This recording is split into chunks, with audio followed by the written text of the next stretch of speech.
శుభమస్తు. శ్రీరామజయం. నేను మీ కాకునూరి. శ్రీమాత్రే నమః. ఆషాఢ మాసంలో మనకు జ్ఞాపకం వచ్చే ఉత్సవం బోనాల ఉత్సవం. ఈ బోనాలను ఎల్లమ్మ, పోచమ్మ, మైసమ్మ, మారెమ్మ, గాజులమ్మ, రామాలమ్మ, మాంకాలమ్మ, నూకాలమ్మ, మరిడమ్మ, మాచమ్మ, పెద్దమ్మ, గ్రామ దేవతలు వీళ్ళంతా. గ్రామానికి సంబంధించిన జానపదుల దేవతలు వీళ్ళంతా. ఈ దేవతలకు ప్రీతికరంగా వారు ఏమి తింటారో ఆ అన్నాన్నే జానపదులు అమ్మతలికి సమర్పించడమే బోనాల ఉత్సవం. యదన్నావై మానవ తదన్నావై దేవా. ఆషాఢమాసం రాగానే శాస్త్రాల ప్రకారం ఆకుకూరలు ఆహార పదార్థంగా స్వీకరించకూడదు. అమ్మవారికి శాకంభరీ అలంకారం చేసి కన్యకా పరమేశ్వరి పేరిట, కనకదుర్గమ్మ అమ్మవారి పేరిట అమ్మవారి ఆలయంలో బెజవాడలో సైతం ప్రత్యేకంగా ఈనాటి కాలంలో బోనాల ఉత్సవాలను మహాఘనంగా నిర్వహిస్తున్నారు. భాగ్యనగరానికే పరిమితమైన, తెలంగాణమునకే పరిమితమైన బోనాల సంబరాల ఉత్సవాల జాతరల విశేషాంశాలు అలా విస్తరించి నేడు బెజవాడ కనకదుర్గమ్మ సన్నిధానంలో సైతం నిర్వహిస్తున్నారు. ఢిల్లీలో, హస్తినాపురంలో కూడా నిర్వహిస్తున్నారు. ఇక్కడ అక్కడ అని కాకుండా తిరుపతి గంగానమ్మ సమక్షంలో, నెల్లూరు నూకాలమ్మ సన్నిధానంలో, బెజవాడ కనకదుర్గమ్మ ఎదరగా, ఢిల్లీలో మహంకాళి ఎదరగా ఎక్కడ చూచినా కూడా ఆషాఢమాసం అంటే అమ్మ జాతర అన్న ప్రత్యేకతతో అమ్మవారికి ప్రీతికరంగా బోనాలను నేడు సమర్పిస్తున్నారు. ప్రత్యేకం ఏమిటి? ఈ కాలంలో గత 2-3 నెలలుగా ఈ భూమి అంతా కూడా విశేషంగా వేడి ఎక్కిన కారణం చేత, మండిపోయి ఉన్న కారణం చేత హఠాత్తుగా వర్షాలు కురవడంతో ధరిత్రి పులకించి మొలకలు అలా వేగంగా వస్తాయి. అనారోగ్యకరమైన వేడిని సంతరించుకొని ఉంటాయి. కనుక ఈ కూరగాయలని, ఈ ఆకుకూరలని మనం తినకూడదు, అమ్మకు సమర్పించాలి.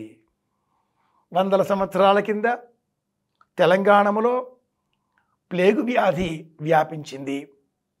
నివారించే నిమిత్తమై ఉజ్జయిని అమ్మవారిని స్మరించిన కుటుంబం సంకల్పం మేరకు ప్లేగు వ్యాధి ఆ కుటుంబానికి హాని కలిగించకపోవడంతో నాటి నుంచి 100 సంవత్సరాలకు పైగా ఆలయంలో, 200 సంవత్సరాలకు పైగా ప్రత్యేకంగా ఉజ్జయిని ఆలయంలో సికింద్రాబాదులో ఉత్సవాలు గోల్కొండ బోనాల జాతరలతో ప్రారంభమవుతాయి. కనుక మొట్టమొదటిగా గోల్కొండ బోనాల జాతర ఆషాఢమాసంలో మొదటి ఆదివారం, రెండవ ఆదివారం సికింద్రాబాదులో ఉజ్జయిని మహంకాళి ఆలయంలో, మూడవ ఆదివారం లాల్ దర్వాజాలో వెలిసిన బిజిలీ మహంకాళి అమ్మవారి ఆలయం కేంద్రంగా, 4వ ఆదివారం సరూర్ నగరంలో వెలిసిన కట్టమైసమ్మ అమ్మవారి ఆలయం కేంద్రంగా, ఇలా వందలాది ఆలయాలు ఎన్ని ఉన్నా కేంద్రాలుగా ఉండే ఈ ప్రధానమైన గోల్కొండ, సికింద్రాబాదు, లాల్ దర్వాజా, కట్టమైసమ్మ, సరూర్ నగర్ ప్రధానంగా తీసుకుని ఆషాఢ మాసం అంతా చేసేటటువంటి ఈ బోనాల ఉత్సవాలు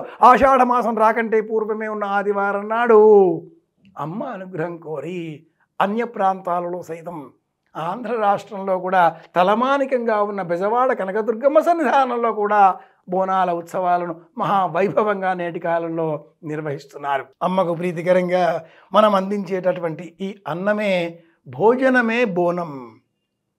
ఇంటిలో ఉండే మహిళ పట్టు వస్త్రాలు ధరించి, సర్వాభరణాలలో అలంకరించుకొని, కాలి గజ్జెలు గలగలమని శబ్దం చేస్తూ ఉండగా 2 కుండలు, 2 చెంబులు, ఇంటి ఆచారాన్ని అనుసరించి 2 బిందెలు చక్కగా పసుపు, కుంకుమ, అలాగే తెలుపు వర్ణంగా ఉండే సున్నము ఈ బొట్లతో అలంకరించి, కింద కుండలో తెల్లని అన్నము, పై కుండలో చింతపండు పులుసు లేక ఉల్లిపాయ పులుసు, ఇంటి ఆచారాన్ని అనుసరించి సమర్పించేటటువంటి ఆ వ్యంజనము, ఈ రెండింటిని ఒకదానిపైన ఒకటి ఉంచి ఆ పైన ప్రమిదలో దీపం వెలిగించి సదీపం అన్న పేరిట ఆ భోజనమును, బోనమును శిరస్సు పైన పెట్టుకొని ఇల్లాలు లేక యువతి, మహిళలు వారు నడుస్తూ ఉంటే ఈ పక్కన ఆ పక్కన మగవారు రక్షగా నడవాలి.